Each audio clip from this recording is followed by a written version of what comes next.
రాష్ట్రంలో ప్రజాస్వామ్య రాజ్యాంగ వ్యవస్థలు చిన్నాభిన్నమైన తరుణంలో అరాచక పాలనలో భాగస్వామ్యం కాకూడదనే తాను వైసీపీకి రాజీనామా చేశానని ఎమ్మెల్సీ సి రామచంద్రయ్య తెలిపారు. కడప నగరంలోని తన స్వగృహంలో ఏర్పాటు చేసిన విలేకరుల సమావేశంలో ఆయన మాట్లాడారు. రాష్ట్రంలో ప్రజాస్వామ్య రాజ్యాంగ వ్యవస్థలు చిన్నాభిన్నమైపోతుంటే ప్రజలకిచ్చే పరిపాలన రాజ్యాంగబద్ధంగా జరగకుంటే వీటిని సక్రమమైన మార్గంలో పెట్టకుంటే రాష్ట్ర పరిస్థితి చాలా ఘోరంగా తయారవుతుందనేటువంటి భయంతో ఓ ప్రజాస్వామ్య విలువలు కలిగిన వ్యక్తిగా నేను ఈరోజు ఈ అరాచక పాలనకు భాగస్వామిని కాకూడదనే ఉద్దేశంతో నేను పార్టీని వదలటం జరిగింది. ఈ పరిపాలన ప్రజలకు మాకిచ్చిన మ్యాండేట్ ప్రకారం జరగటం లేదు.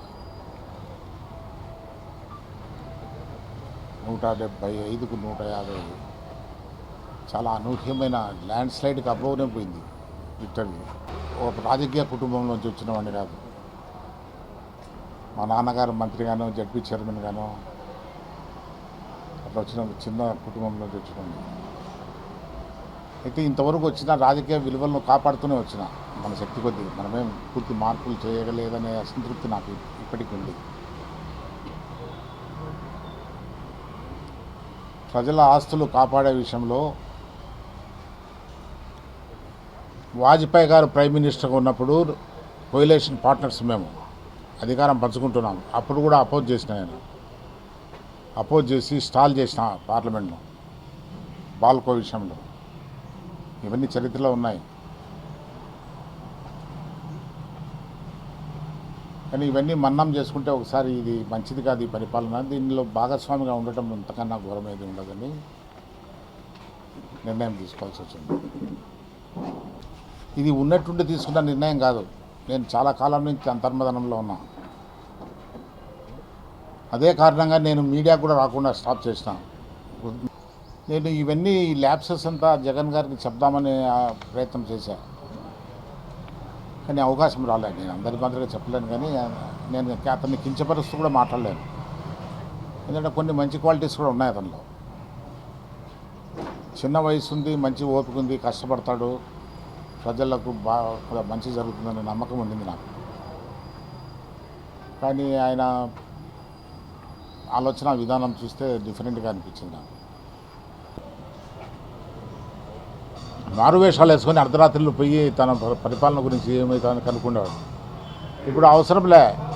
మనకు డిఫరెంట్ ఏజెన్సీస్ ఉన్నాయి, ఇంటెలిజెన్స్, సిఐడి, అది ఇది ఏటేటో ఉన్నాయి.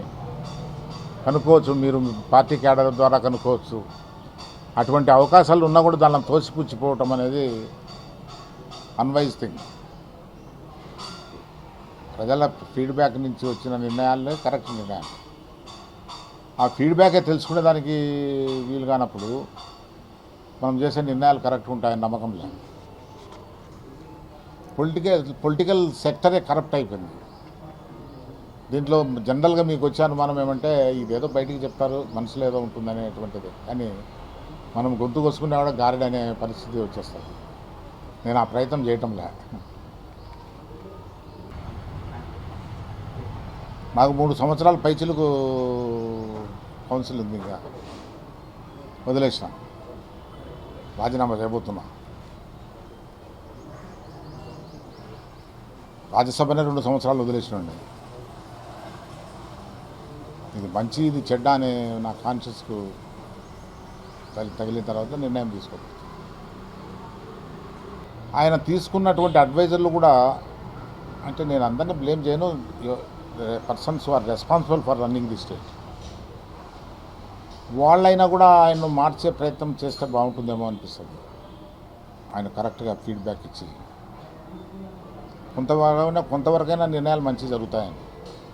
మీ పార్టీలో ప్రజాస్వామ్యం ఉందన్నారు, సిగ్గుగా లేదా నీకు ఆ పార్టీలో ఉండదనుకున్నారు. అంటే సిగ్గు ఉన్నింది, కానీ ఆప్షన్స్ తక్కువ ఉన్నాయి మనకు. ప్రతి చిన్న తేడాకు పార్టీతో కొట్టాడు బయటికి రాలేం కదా. ఇండియాలో పాలిటీషియన్స్కి ఆప్షన్స్ అంత ఎక్కువ లేవు. ఇప్పుడు సాధికారత అన్నారు, ఊరికే బస్సులు పెట్టి ఆ పక్క ఈ పక్క పోనీకుండా జనాలను పోలీసులను పెట్టి జనాలను చూపిస్తే అది సాధికారత కాదు. సాధికారత నిజంగా ఆమె ఎంపవర్మెంట్ ఎంతవరకు చేయగలిగాం, పొలిటికల్ ఎంపవర్మెంట్, ఫైనాన్షియల్ ఎంపవర్మెంట్, వాళ్ళ కాళ్ళపైన వాళ్ళు నిలబడగలుగుతున్నారు. ఆ ఎంపవర్మెంట్, అదే ఎంపవర్మెంట్ అనే డెఫినేషనే అర్థమే మారిపోయింది రాష్ట్రంలో. ఏ విధంగా సాధికారత చెందినారు ప్రజానికి? నీ సాధికారత మీటింగులు పెట్టి చూపించేది ఏమైనా అప్రాప్రియేట్గా ఉందా? జనాలను తోలటము, ఆ పక్క ఏ పక్క పోనీకుండా. నేను కడపలో ఇక్కడ చూసిన చెన్నూరు బ్రిడ్జ్ పైన పెట్టినారు, ఇక్కడ దూకి సావాల్సింది వాడు ఎట్లో కన్నా నదిలో పరిగెత్తాలంటే. ఆ పక్క ఈ పక్క పోలీసులు పెట్టి జనాలను చూపించి ఇది సాధికారత. వాడు ఏడ్చిపోతుంది బయటికి. ఆమె లేడీ పాపం, ఆమె నేషనల్ కాల్ అటెండ్ కావాలంటే నేను టీవీలో చూసిన. మరి ఇంత దారుణంగా ఇది సాధికారత? ఇది మామూలు విషయం కాదు. ఇప్పుడు ముఖ్యమంత్రి పదవి కూడా చంద్రబాబు నాయుడు గారికి ఇదేదో రత్న కిరీటం అనుకుంటే అది పొరపాటు. ముండ్ల కిరీటం కన్నా ఘోరంగా ఉంటుంది. ప్రజలను ఇబ్బంది పెట్టకుండా ఈ సిస్టమ్స్ను కరెక్ట్గా రెస్టోర్ చేసి ప్రజలకు వీటిపైన నమ్మకం కలిగేటట్లు చేసి ఆర్థికంగా అన్ని ఇబ్బందులు లేకుండా చూసుకుంటూ పోయేదానికి అన్ని, అది బిజినెస్ సెక్టర్ కానీ ఏ సెక్టర్ అయినా డెవలప్ చేయాలా. ఇవన్నీ చేయాలంటే ఒకడు చేయలేడు. అందువల్ల అందరూ అతనికి సహకారం అందించాలనేటువంటిది కుటుంబంతోనే మీరు ఖాళీ ఉండేది.